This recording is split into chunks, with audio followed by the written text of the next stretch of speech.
Welcome to another fantastic episode of Hobby Nonsense. I'm your host, Ray, national treasure, global icon, and I'm joined with my co-host, Jesse Gibson is in the building. Now, Jesse is feeling a little bit under the dumps today. Under the dumps? I don't know if that's a Under term. the dumps? Is that in the dumps? I'm going to say under, down in the dumps, down under in the weather. dumps, under the weather. Both of them are Jesse acceptable. had... What did you eat, Jesse? I don't know what I had, dude. I don't know. I'm like... He's green. He might projectile vomit. No, Exorcist probably style. not. Turned. All I know is on Mondays when we record this podcast, I do this and then I do the other, the Breaking SCN. the fourth wall. Okay. I know. And it's like, because I talked about this on that one too. So it feels weird because I know there's a lot of... Well, we need to learn. similar The listeners listeners need to learn or know about your disease. You get sick a lot lately. Lately, What's it seems going like on? that. Well, I got you hanging out with COVID. like toddlers? I got COVID, and then we were out of town, so that was also part of it. And then I think, honestly, I'll tell you. Are you getting enough sleep? I think it's a Wegovy thing. Like, I think it could be at least. Like, because I've been on it, which I mentioned on the other pod, I'll say here too, under 400 for the first time in like 12 years. Wow. Yeah, it's a big deal for me. And when we were in high school, I weighed 380 pounds for most of it. Senior year. You were slim. This boy was slim. I mean, I was seen this guy. Well, no. When you think of slim, Jesse, you're thinking of senior year when I lost like 80 pounds. I got down to like just above 300.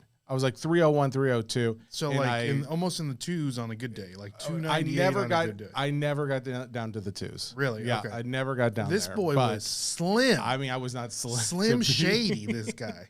But now it's like, okay, well, 380. He was trying to give it, pursue this woman at the time. Hey, it worked. It worked out. I mean, it worked. I got the girl. Now, unfortunately, when you find the girl, you start settling in, and that weight starts to come back. And for the most part, like the early part of my marriage, I was back at the 380 mark where I maintained for a number of years, and then I pushed into the fours, and then I've been rocking 440 for a number of years. But here's the thing: you're like a naturally big person. I've had a lot of people say that. Yes, you're just a big guy. You got a big my hands. skull's big. Yes, He's just a big dude. I'm an overall big person. You're gonna carry a lot more weight. Let's say like a petite person. Yes. So when you go to the doctor, Jesse, like what is recommended? What is the recommended weight? They want me to be like 275. 275? Yeah, like 275. I would like to see what it would be like at 250, but I would take 275. I mean, 250, dude. You're gonna look crazy. Well, my thinking is you don't hear about like people in their 90s weighing like 275. It's like don't tell me that because I weigh like 270 right now. Yeah, but you're also like a young person. By 90s, you get older, your appetite wanes. It's like you just eat less naturally, and you'll probably fall below 250 pretty easily. Me, on the other hand, like you said, I'm just like a big person. My heart is probably also too big. It's gonna explode one day. I wouldn't mind making it to like mid 70s to 80s though. And at this point, dude, with modern technology, you're going to be like half robot anyways. Well, the Wegovy's been helping, good. But there's also this thing that comes with it called stomach paralysis. Apparently, this comes stomach paralysis. Sometimes it happens for people. I read something like it was with Ozempic though, so I don't know, but it was like 1 in 20 guys can get, or people can get this thing called stomach paralysis. It basically just like the vagus nerve on your stomach stops responding or it doesn't work properly, and then the stomach just or the food sits in your stomach for a while and it doesn't really do anything. And that was the feeling. That was almost the feeling I got this weekend, where I was just like, my stomach was just cramped so bad, my abdomen was tight, and I was just bloated, where I just had all this air coming out of me. Like it was just as if I was sucking down helium or swallowing it, and then just air would come back out one way or the other. Because the food's not getting processed. I don't. Maybe that's colon? what it is. I don't. This is a card podcast. Listen, I am super interested because this sounds crazy. I know. Well, I go to see the doctor on Wednesday. I'm just okay. I'm going to see. Hey, what's the story? Do I need to? Do I have stomach paralysis? I recently went up to like the max dosage, because that's what you kind of do when you take these like Ozempics or Wegovy's. You start on the lowest and you work your way up. And I just recently went up to the highest dosage, and I'm thinking, well, maybe I need to come back down to like the next one below it, or maybe, I don't know, if I have to come off it for a little bit. I'm hoping that's not the case because it has been so helpful, but either way. This is the world we live in. I am the less excitable animated Jesse sports boy today because I am. Hey, we're going to carry the weight. The something. Listeners are going to send you. That's a lot of weight to carry, as we now know. Pun intended. But we got a lot to talk about. We need to get you Jelly Rolls guy. Did he lose a lot of weight? Dude, he was looking slim. I already get too many comparisons to Jelly Roll. I don't need any more Jelly Roll comparison. Do you really? Yeah. Well, like they're like, oh, it's like Jelly Roll without the face tattoos or something. I've got. Dude, you look nothing like Jelly Roll. I will say I get the Luke Bryan comments. If you've seen Luke Bryan before, I actually kind of get that one, but he is very short. So Luke Bryan? Yeah, like especially when I'm wearing like a trucker hat or something like that. You look nothing like Luke Bryan. Hey, maybe I'm thinking of the wrong one. Oh, it's not Luke Bryan. No. Dang it. Who's Jason Aldean? No. There's another country music. Oh, you're talking about the Fast Car. Yeah. What's his? Is that not who sings that? Gosh. Fast Car is Luke Combs. Combs. Not Luke Bryan. Luke Combs. Okay, I can see Luke that. Combs. I can get see a that. lot. Yes. Actually, someone thought I was Luke Combs out on the boat one day. Really? Yeah. All right. We've got a number of things to talk about. We do. While I would love to continue to talk about this, we just have so many other things that have come up in the last week, and we got to at least start pointing things out because, unfortunately, some of the things we're going to talk about are not going to be heard by the time the air comes out. Well, by the time this episode comes out, the 2 of these releases that we're going to discuss will have already come. I'm going to try and post something up on socials. Hit the streets. Yeah, but that's just one of the things where I didn't get this information until like Friday of last week. So very little time on some of these releases. And these are, just to be clear, pre-releases on some. So there will be a future release to everyone, but the pre-release is important, especially when it comes to like, this is specific to Topps products because they have 3 different ones coming out this week, all non-sport products. And it's important because that's probably going to be the cheapest price you get most of these at. So if you can get in line and get in the EQL or whatever the case may be, go and get it. That's why I wanted to make sure we're talking about them now. However, quick question. So for the pre-release, if you get the pre-release, will you get the product when it's actual like the street day? Yeah, the release. Okay. Yeah, they won't actually give it. I don't know if you get like a special. No. Yeah, they don't ship it until the date of release. Okay. And gotcha. so let's start with the first one. Dune Chrome comes out next week. I've never seen the movie. You never saw either of the Dunes? No. Really? Not even the old one. Well, I can understand the old one, but neither of the new ones. Just never had a desire or what? Never had a desire. Man, they're really good. I mean, they? I thought they were. I thought a lot of people were into that. I thought you would be into, I don't know. Do you like sci-fi at all? I love sci-fi. And you haven't seen them. I haven't seen Dune. Make this a point. You and Brittany seen Dune. sit down, watch a little Dune this weekend. Where can I watch it? I think it's on HBO. Netflix? Okay. I think it is. It was at least. All right. So here's what we know about Dune Chrome. Dune Chrome will be coming out for pre-order on the 16th. That's Tuesday the 16th at 1 p.m. Eastern. Now, here's what I really like about this. It is not an EQL. So that First means come, first serve? First come, first serve. Oh, baby. The bots are they're going crazy. They could be, but here's the other part of this is like, I don't know how many people know that this thing is going to exist. We talked about Topps and other companies not doing enough marketing last week.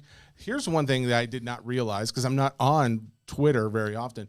They actually post, or at least they did this week, a what's releasing this week schedule on Twitter. On X. It came out a few hours ago. This is on Monday. Throw it up. Did you just do the X with your arms? There you go. X gonna give it to you. I thought this was really handy, and I will give kudos for this being there. The fact that I didn't know about it, though, is like, well, that could just be on me. So that said, they released the price as well, what this is going to come out at. It will be released at $129 a hobby box. That's actually really good considering as how you do have autos in this product. And they're not bad autos by any means. And there's actually the only auto that I really wanted there to be, and there's not, is a Timothy Chalamet. You don't get any of the Chal, but you do get a number of other big characters in this. So you've got, as far as your autographs go, you've got Christopher Walken, you've got Josh Brolin, Jason Momoa, you've got Oscar Isaac, you've got Rebecca Ferguson, you've got Stellan Skarsgård.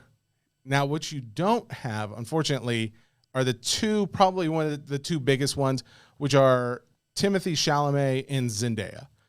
Neither of them are in this. However, this is what's interesting about this product too, is they will start putting relics into this product. Oh, that's cool. Now, this is something that others have been asking for from Topps, and Topps talked about this at that April conference earlier this year, how they've got all these relics that they're building up to put into like Marvel products, and I think some Disney products too.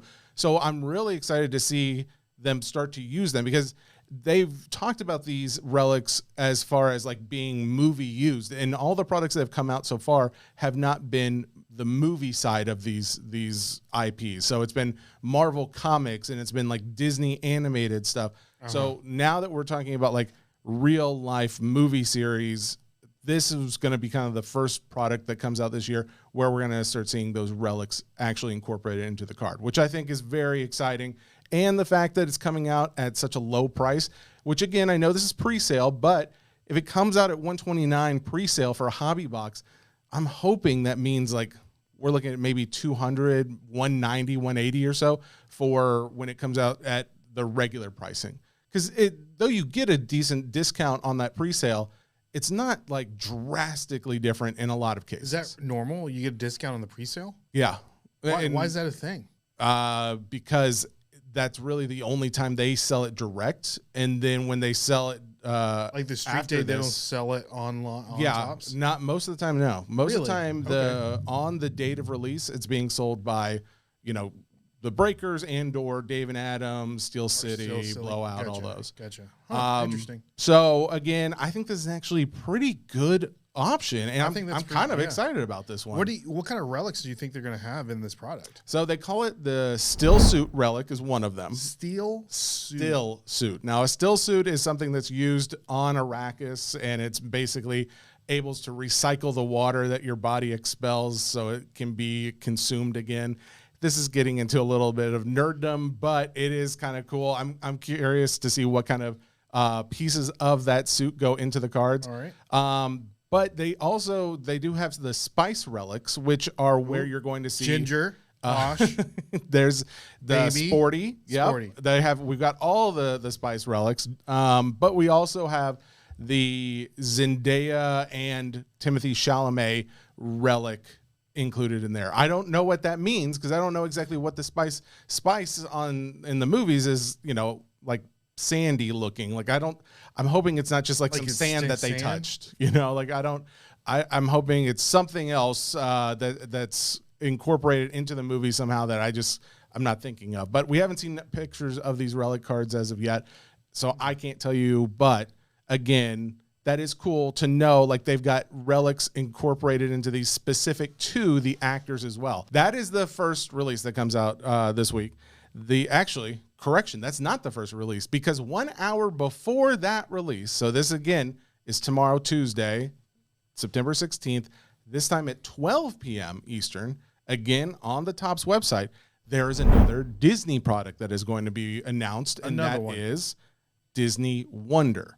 Now, this is something I don't remember hearing necessarily about. Well, that's actually not true. I think there may have just been a different name at the April Topps conference, because I feel like they did talk about like princesses and villains and things like that. And that's kind of what this is being described as. It says, this enchanting collection features a 190 card tiered base set across specially designed tier 1, tier 2, villain, and princess tiers. I don't know what exactly that's going to look like, but here's what I do know. And this is what I consider to be a very good thing. It is going to come out at $99 a box. Now, again, okay. To be clear, this is pre-sale, and this one is an EQL. So we don't know exactly how many that's going to be. But what's really cool is that they're coming out with a product like this that actually has autographs in it. Now, they are not the biggest autos in the world. Facsimile? I would say the biggest name you're going to see in here is Robin Williams. Idina Menzel, which she voices Elsa. I guarantee that is going to be a huge card. Wow. I don't know if there is another licensed card of Elsa out there that has Idina Menzel's autograph on there. So that could be a very big card in this product. So for it coming out at $99 for the EQL really makes me suspect that maybe $150 to $200 for the actual hobby box when it's all said and done. But it's still a great price. That's I feel like a little wishful thinking on my part. I will say, when I saw that there are autos from Menzel in this, but you also have like Jodie Benson, who was the voice of Ariel in the original movie. You've also got the original Prince Eric from Little Mermaid in there. You've got the original Jasmine, Pocahontas, Mulan. B.D. Wong signed in this, if you're a fan of Law & Order SVU. He's signed in this. There's a number of... What does he play in the Disney universe? In the Disney universe, he was Lai Shang in Mulan. Oh, okay, nice. One of our favorite characters. You also have like Naomi Scott, who I think was in the Aladdin remake. You've got Halle Bailey, who was in the Ariel in the Little Mermaid remake. You've also got some characters from Beauty and the Beast. You have the Beast and Gaston. Those are the guys who voiced them. They will sign in this. I do think that is really cool. I'm glad that we're getting voice actors for a product like this, because we did get them in like the X-Men 97, but I feel like it wasn't like as influential to many people's childhoods as this is. So all that being said, the fact that the EQL's at 99, it does give me a lot of hope that this is not going to go too crazy. And I do think they are making this a lot for a younger audience. What's really nice, though, is that they have mega and value boxes that will be available at that time on Topps.com, not as an EQL. So you can still go out and buy those right off the bat, first come, first serve. Is there a limit? I'm sure, yes, there's always a limit. I'm not sure what that will be. And I'm not sure of the pricing on those either. It did not distinguish the pricing for those two. But again, I'm liking this product a lot more than what's the big money one that's coming out? The Disney Chrome. Yeah. Disney Chrome is because there's still, Chrome cards in this too, right? As some of the inserts. They're not Chrome cards, but well, that's not true, because there's the shiny insert that they're describing as Topps Chrome on the shiny. Yeah, exactly. But it's not a Topps Chrome product, because other cards are not. I don't know if they'll be paper or if they'll all have the Chrome finish. Mm-hmm. It didn't give that exact detail, but it is interesting how they will differentiate in the picture art that they've displayed, as some being just Topps and others being specific Topps Chrome. So there's some inserts in there. I think they'll be very popular, again, among younger kids, if we can keep this product at that price. Again, at this point, I give kudos to Topps for at least releasing it at that price. It is now on the rest of the people that sell this product, and I'm talking about the 3 big box stores. It's on you guys to not just make this completely unattainable for the younger audience. Who's the third? Kmart? No, the box. When I say 3 big box stores, I just mean the Dave and Adams, Blowouts, and Steel Cities, not Walmart and Target. Yeah, those. I don't know. I guess those would be box stores, but yeah, those the ones that resell cards the most would be the other 3. Gotcha. All right, one more, and that is going to be Star Wars Sapphire. Star Wars Sapphire is the Topps Chrome Sapphire version, right? Like the one we just had. Now we've got Sapphire coming out. What's the difference? So Sapphire is essentially, it's a limited, I believe it's online exclusive release. It's not mass produced. There's not as many of these boxes out there. So there won't be like a Costco drop. There won't have any megas. There won't be any blasters. None of that. This is just a hobbies. Will the hobby stores get them? Possibly. Actually, I'm not 100%. Well, no, if it's online exclusive, that may mean that they might not. But that's not true, because it may not always be online exclusive. The Marvel Sapphire did get allocated. So, yeah, I'm not sure yet. Okay. I do know that they're going to come out at $249 a box. Right now, a regular hobby box sells for around $200 to $250 sometimes. So it's not that much more than that. The only thing is in the hobby box right now, you're pretty much guaranteed an auto. In fact, if you look at the odds sheet for Star Wars, it's actually 1 in every 21 packs. And there's not 21 packs in a hobby box, but everybody, I think the box may even say 1 auto per box. So I'm not sure why the odds are a little different there. However, the odds on the Sapphire is like 1 in 137 packs. So, oh snap, you're probably not going to get an auto.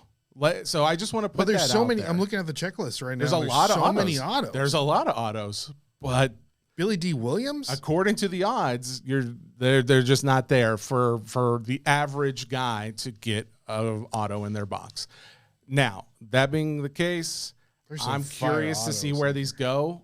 Just seeing that the hobby boxes for just the standard Topps Chrome Star Wars this year have dropped pretty significantly, and the fact that they're already selling for under $250, but you're guaranteed an auto, and I quote unquote guaranteed an auto.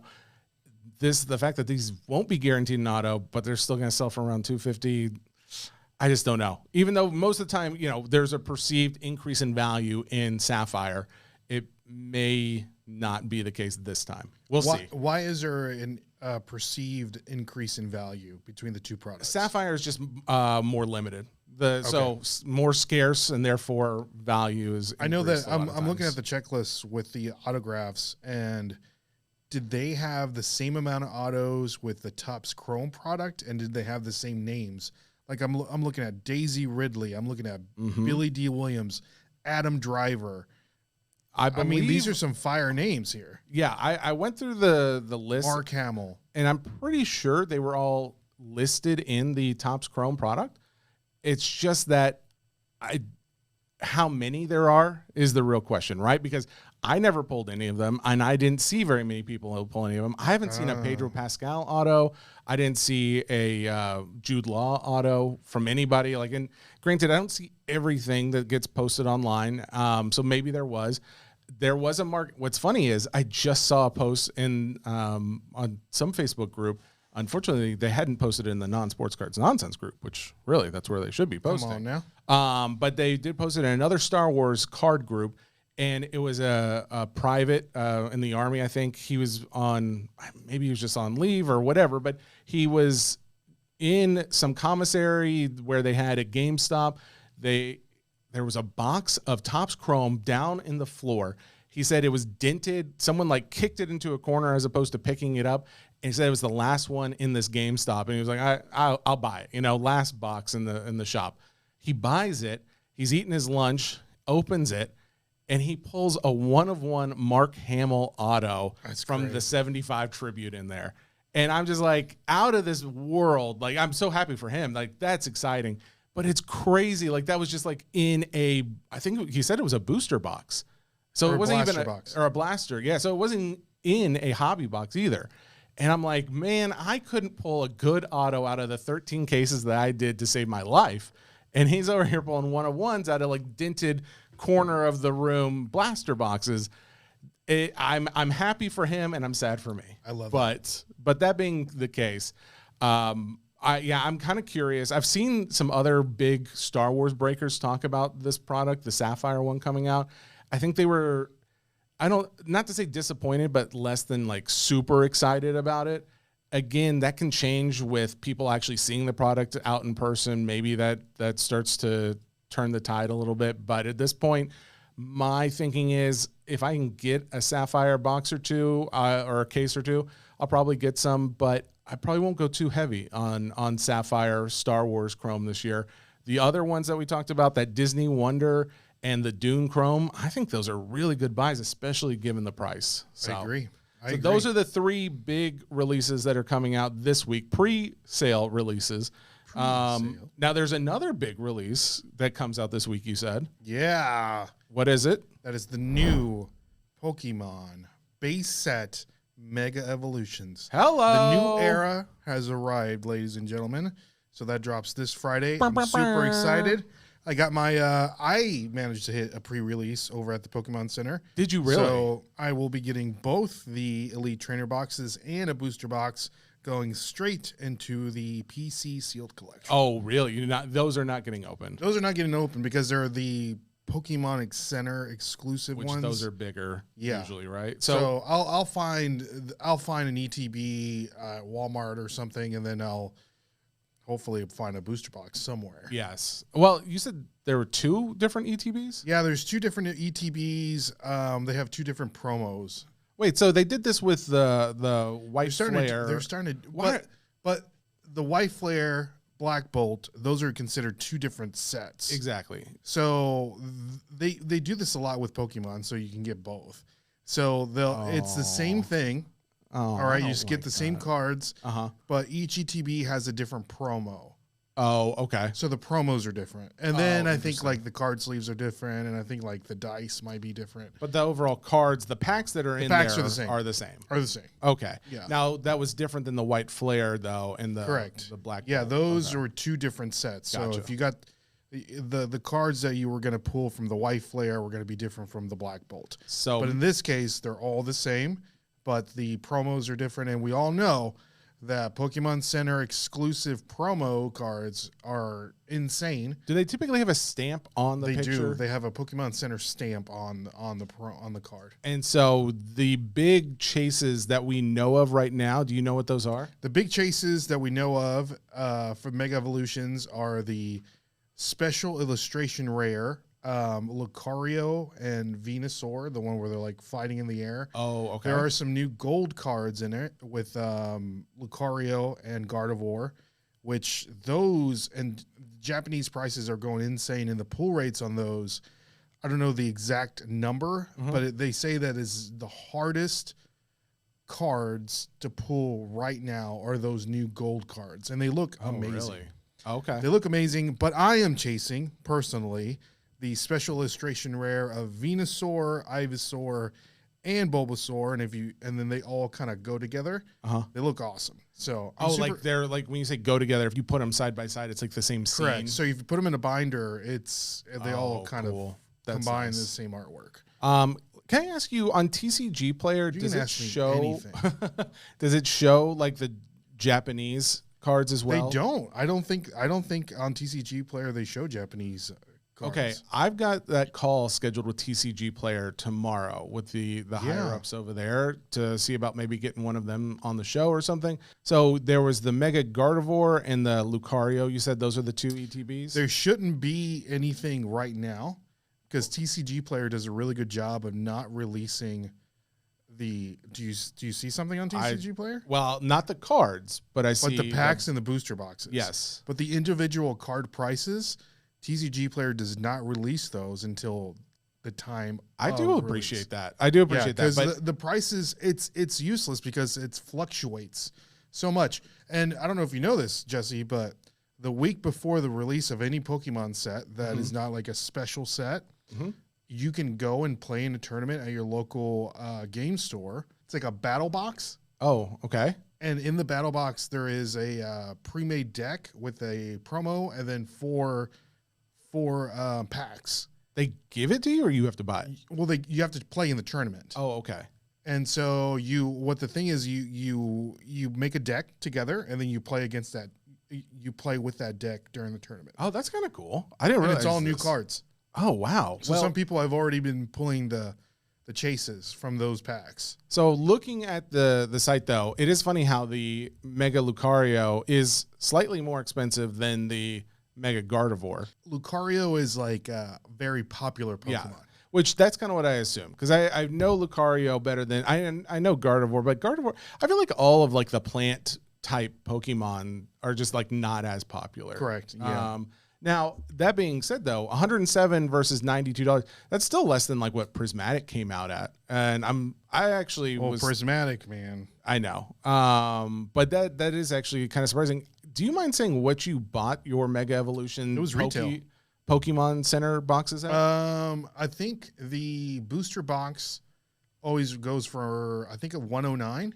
Oh, like right at like $100. Okay. If anything, maybe like 129, and then the booster boxes are like $50 to $60.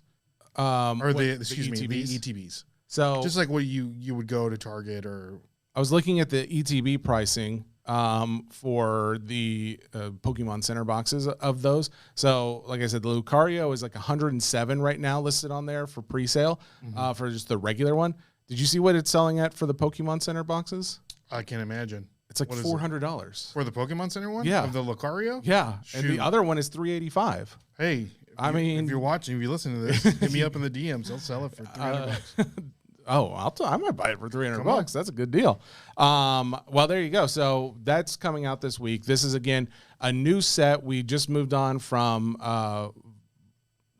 Wait, what did we just move on from? Violet, Scarlet and Violet. Yeah, Jeez, so it's a new series, a new gate. I don't know what you call it, a new era, if you will. Mega Evolutions.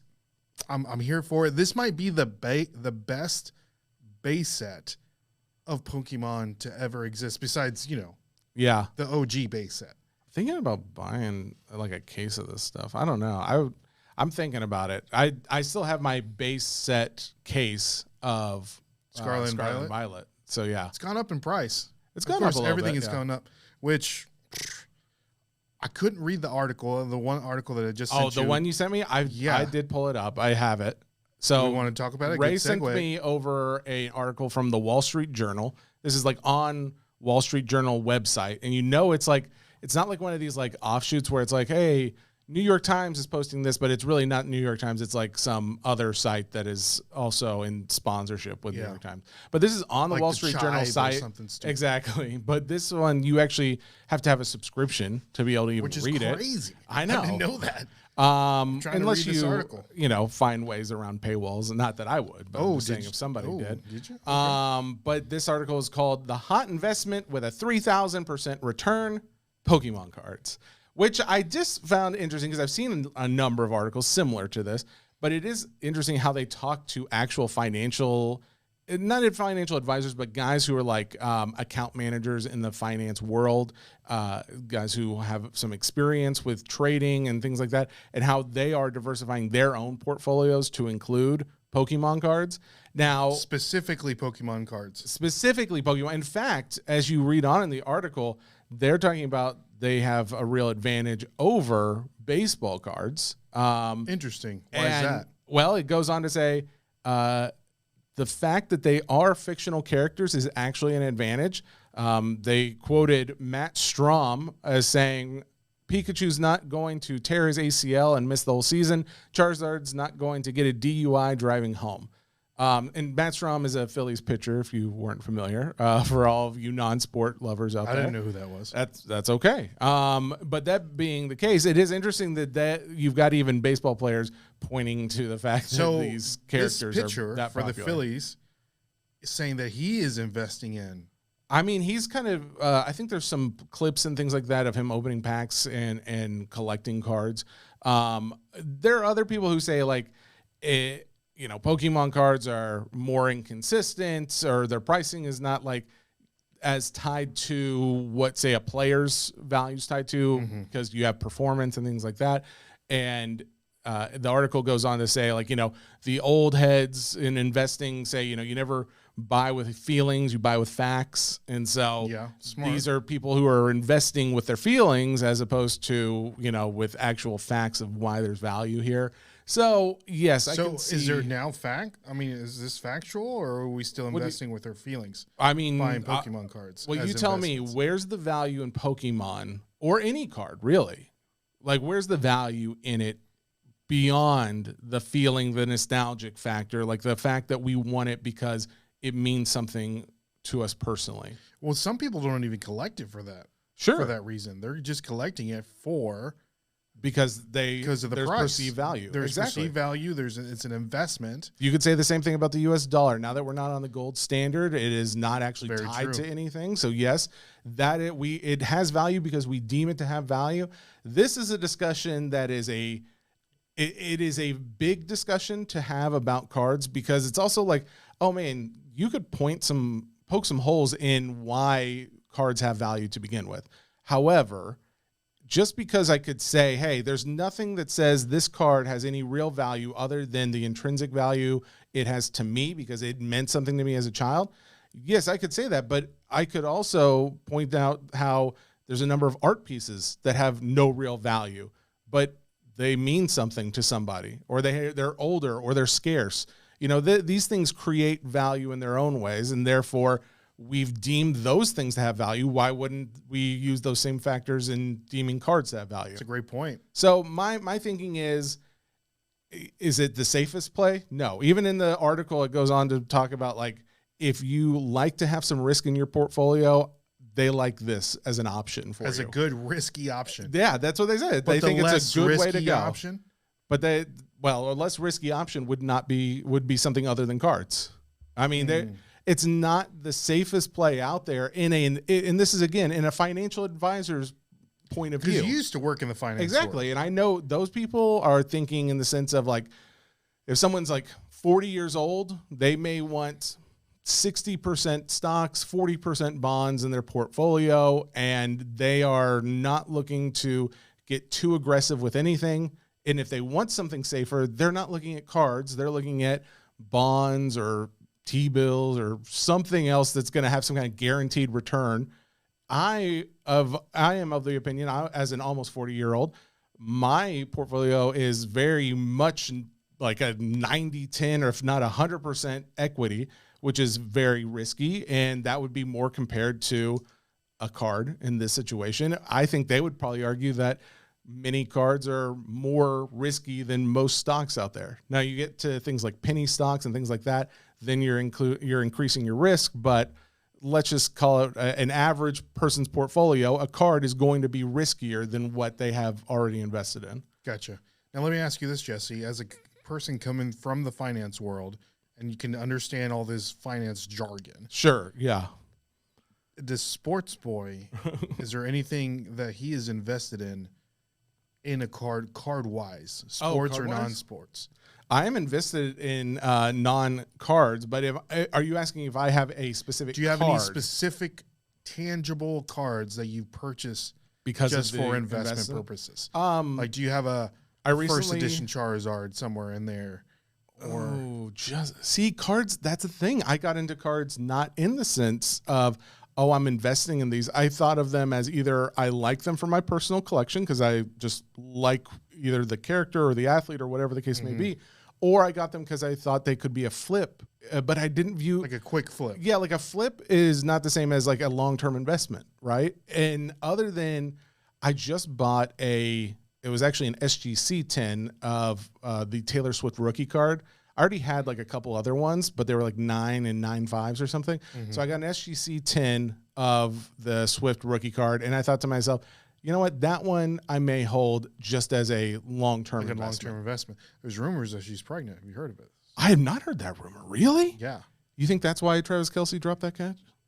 Oh, man. Interesting. Okay. Yeah. But to your point, Jesse, I know that this is kind of like the progression of a collector, you know, someone that's getting into a hobby. I feel like there's steps, right? You get into it, you see a card that you like, right? And then you start purchasing it. Yeah. And then you start buying graded cards, right? And then you take those graded cards and you start quick flipping them. Yeah. And then you see, okay, you start thinking down the road, what can I go ahead and purchase now to have a longer hold to flip down the road? And then you think, okay, what is a card that I can purchase that is a long-term investment that literally 20, 30 years down the road that I can flip it for 10x, 20x my money, and it's part of like your portfolio. And a lot of people that I think that are doing this is with sealed product, especially with breakers, TikTokers, whatnotters, fanaticers, eBay livers that are just ripping so much sealed product that down the road it might be worth a lot. My opinion is actually, I think sports card singles are the safer long-term investment, but Pokemon wax will do better long-term. And I say that because, it's probably confusing to some because a lot of people view it as, I don't like the term wax. Like, where did that come from? Sealed product. Because wax, like the old packs of cards used to be like a waxy covering to the packs and so it's sealed. Yeah, like have you ever gotten like even some of the non-sport, like the old non-sports of? In fact, I may have. Oh, right here. See this? This is a Pac-Man, Super Pac-Man from what year is this? This comes from 1982, made by Fleer. Just feel the outside of that pack. Very waxy. Yeah. So that's that's where wax sealed product. And there's bubblegum in here. I know. I'm thinking about eating it later. When I decide I want to just end it, I'm gonna eat that bubblegum. I'm already on death's door. What do they call it? Your stomach paralysis. Yeah. That'll be the last nail in the coffin. But anyways, yeah. My thinking on wax on Pokemon is, I do wonder what holds value Pokemon wise over the long term, like the singles, because we see so many cards jumping and then falling, and it's like, in fact, that's another thing we were going to talk about. But before we talk about those two cards that just skyrocketed out of nowhere, that's one of the reasons though where a Pokemon card can just skyrocket out of nowhere, but then it can also start falling when people have lost interest. It does make me think, oh well, it could be the same thing with these cards down the line, where all of a sudden it's hot. I may be buying at the peak right now, and then it just never takes off again.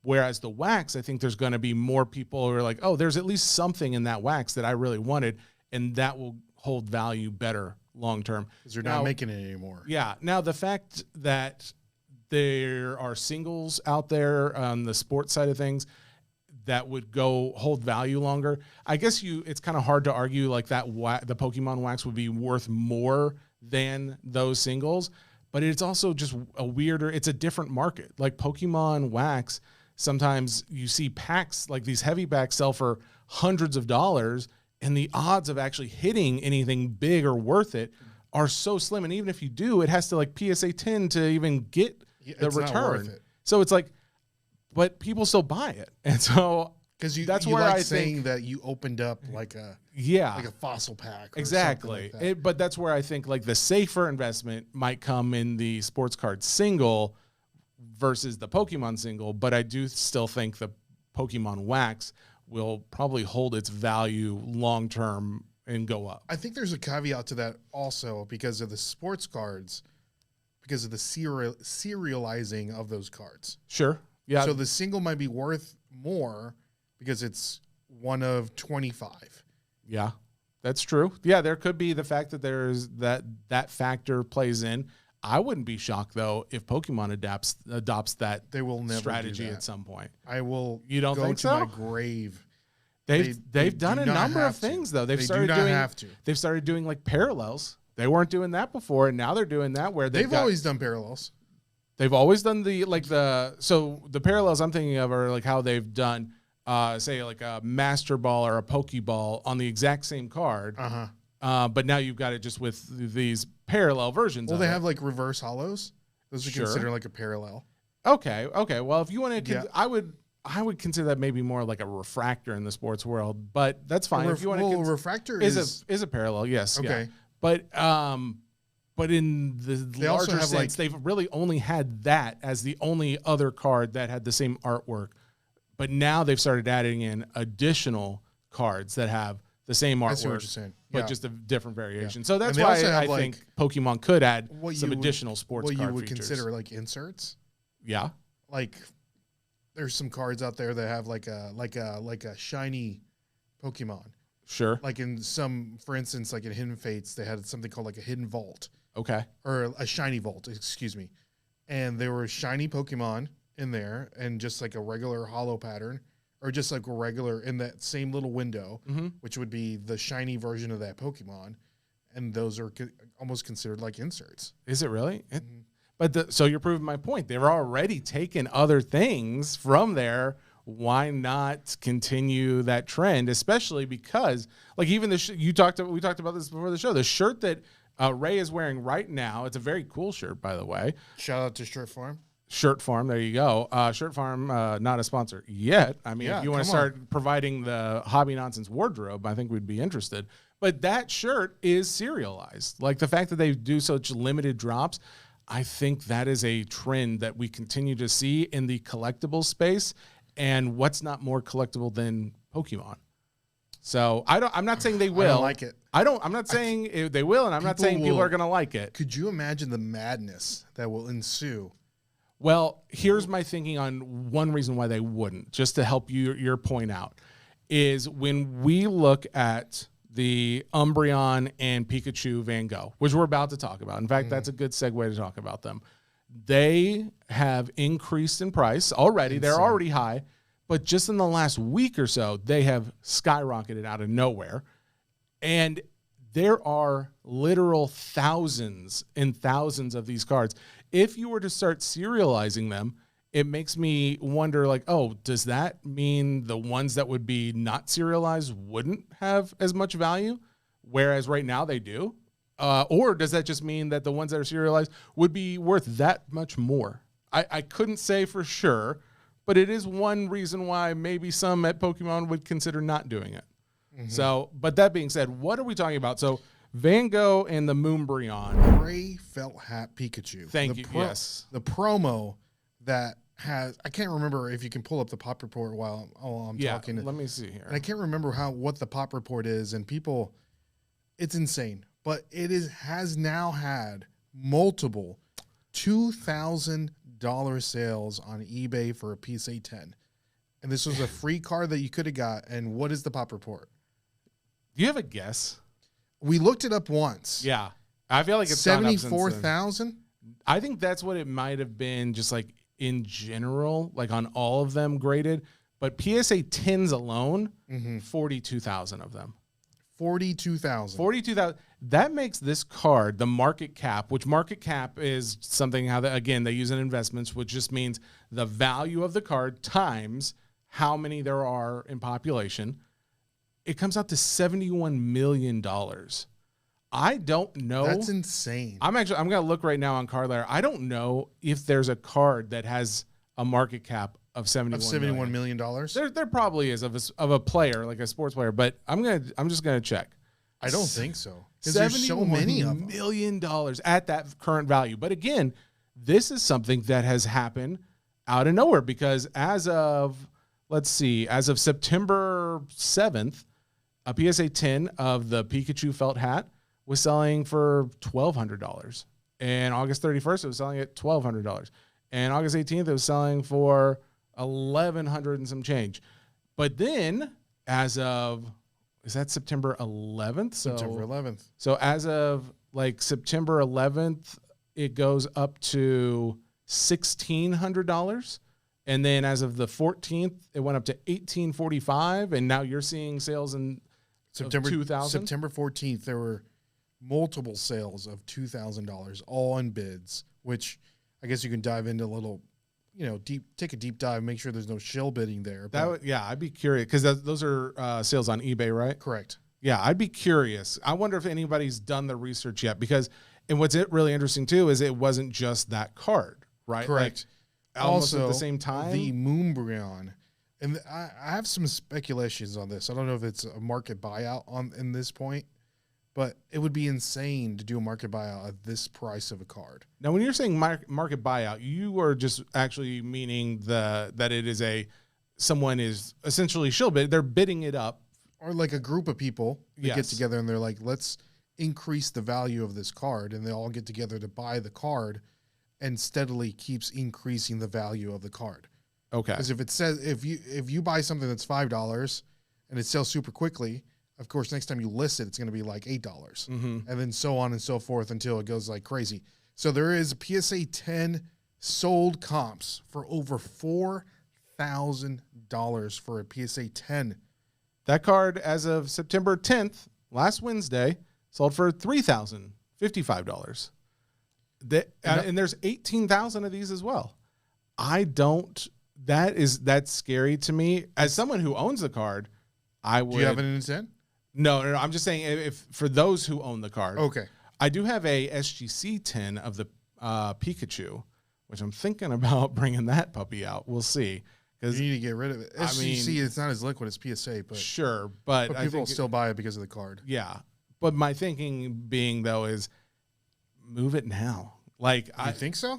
Well, I mean, because I don't know how that continues. I don't know how that price stays there. The demand on that card is insane. Well, and what happens is that market manipulation, even though it starts as market manipulation, the general public then just treats that as the price. Yes. and they will continue with that. Yes. And even though it wasn't going there naturally before, once it got there, I could see people just accepting because it is such an iconic and big popular card right now that they just say, hey, they're like, yeah, that makes sense.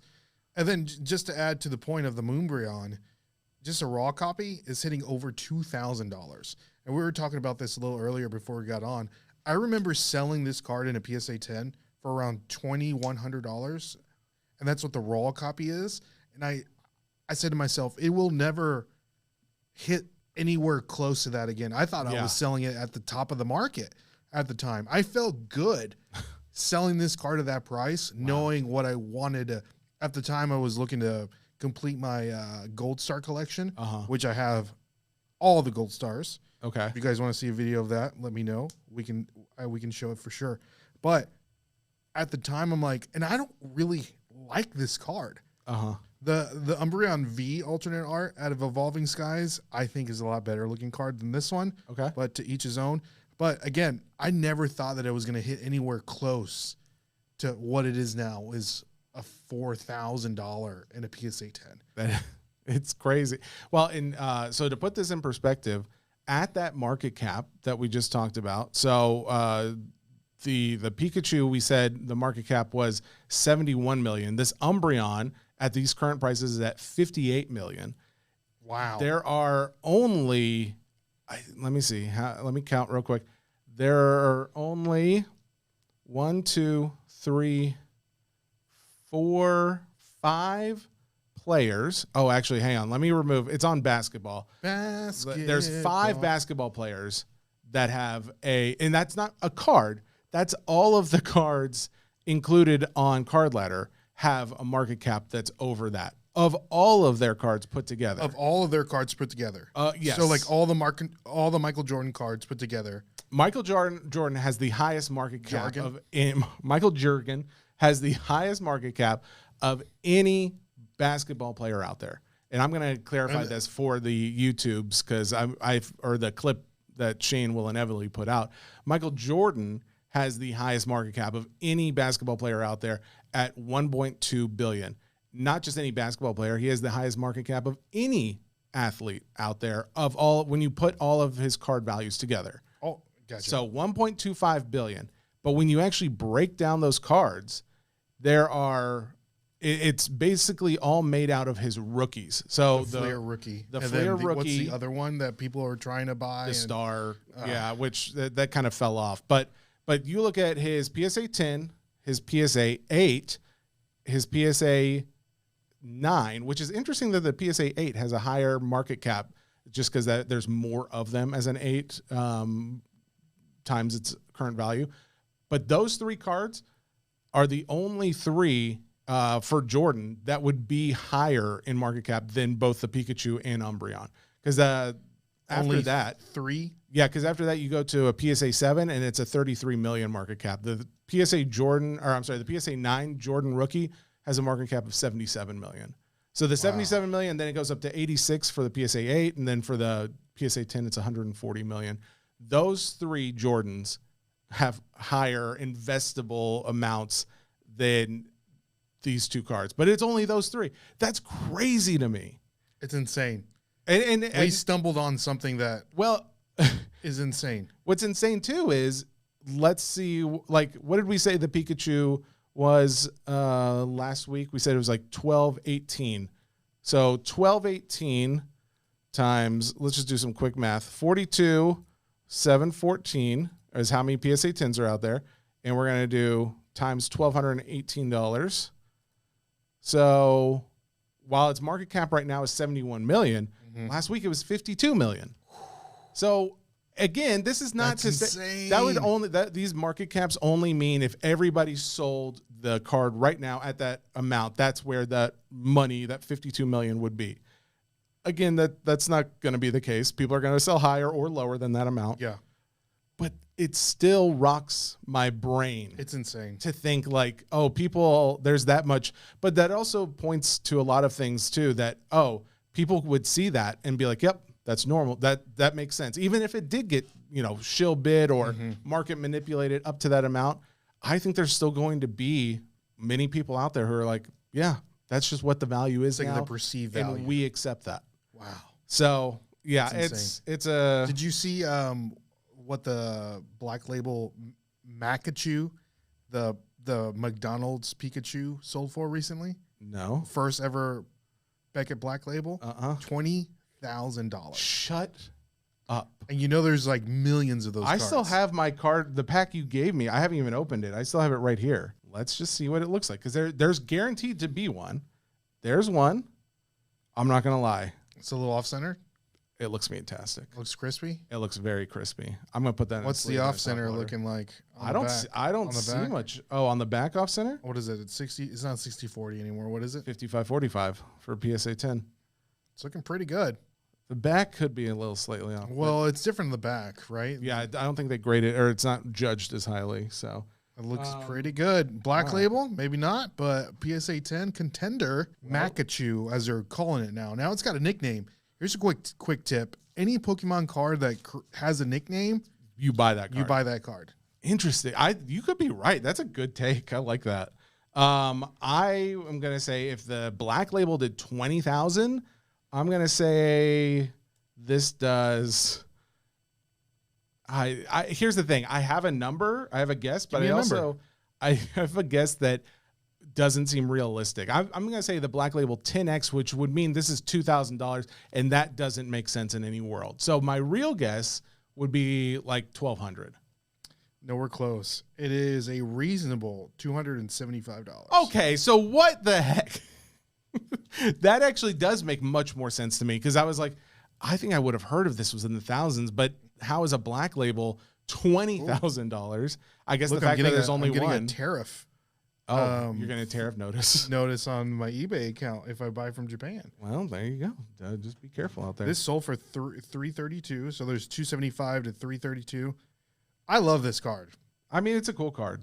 Don't get me wrong, and I think that the branding with McDonald's and Pokemon it's a winning combination. It's iconic. And you know what? Once you get your PSA 10, Jesse, and you don't want to sell it anymore, you can take it over to our good friends over at DC Sports. Baby. I mean, here's the thing. I just sold a number of my Star Wars cards that I was not keeping. They were in personal collection. I'll tell you, it is just so much easier than going out there and listing them myself. It is so much easier. And I really feel like the fact that they've been advertising here, they've been a sponsor of this show, the fact that we've been sending so much non-sport into them has also kind of helped with the resale too. Like, people are seeing DC Sport, even though it's in the name sport, they're still seeing it as a place where you can sell your non-sport cards too. Maybe we can get with them and start a new subsidiary. Oh, a subsidiary selling account? English is my second language, guys, so don't roast me. No, it's DC Hobby. Did you grow up speaking Spanish? I did. Did you really? Yeah. To what age? 7? Really? Yeah. Man, you would not be able to. I can't tell. Well, shout out to American television. Yeah, exactly. That's why I don't have a Southern accent. That's shout the out to same Saved thing. by the Bell and Boy Meets World. And listen, I grew up in Middle Tennessee. I grew up right here in Nashville. I normally don't have an accent. I can turn one on sometimes. Yeah, a little Luke Combs twang. Oh, when I get out on the fishing boat and we get out there trying to hustle, getting me a little dinner that time, I swear that's what drew all the eyes over. They heard the twang and they said, "Is that Luke Combs? Fast car, get over here, sign my butt." That's what they say. They want me to sign a butt. Who's saying this? That's what the people say. I don't know. When's the last time you went fishing? Dude, it's been too long. I've gone fishing, I think, 2 or 3 times this year, which is devastating. You have a boat? No, I don't. I rely on my friends' boats, but even them, like, they've just been so busy and I've been so busy, I just can't get out as much as I did last year, which is in a good way, in a good sense that, like, hey, things are busy. There's business going on. There's a lot of breaking going on. But on the other sense, I'm sad because I don't get to do the thing that I also love. So I'm not a big fishing man. Maybe I'm not doing it right. Oh, well. No one in my family was ever like a fisherman. Yeah, I can get that. I think once you get the hang of it, you start actually catching some fish. It's like, it's invigorating. Like golfing almost. Like, you get closer to I'm sure to some extent. But it's also like a competition too. You go, like, I'm a competitive person by nature. And so I like to go with a buddy and we're both competing to see who can get like the most or the biggest fish? or whatever the case Interesting. may be. So I need to find like I'm getting older. I need to find like an old person hobby. that's it. So put it Fishing's down. a great- Put it down in the comments below. What old person hobby? What's your old person hobby? Man, now we're kind of at the end of the show. We've run out of most things. I was gonna do Batman talk, the new Batman release from Upper Deck, which I want to go ahead and give a shout out to Upper Deck because they pointed out something that I kind of neglected. I had talked about like some of the biggest selling cards being like mostly Topps cards. Actually, the biggest selling non-sport cards that aren't like Pokemon or something have been a lot of the PMGs from Upper Deck, like the Marvel PMGs. What like does the Spider-Man. PMG stand for besides the soccer Precious Metal team? Gems. Okay. So, and that's what you're going to see, some Precious Metal Gems in that Batman release. But the thing is that Batman release still is like a month to the day from right now. Thank you all to all you listeners. We really appreciate all you do. Thank you for your support. We will be back next Monday, and we'll see you soon.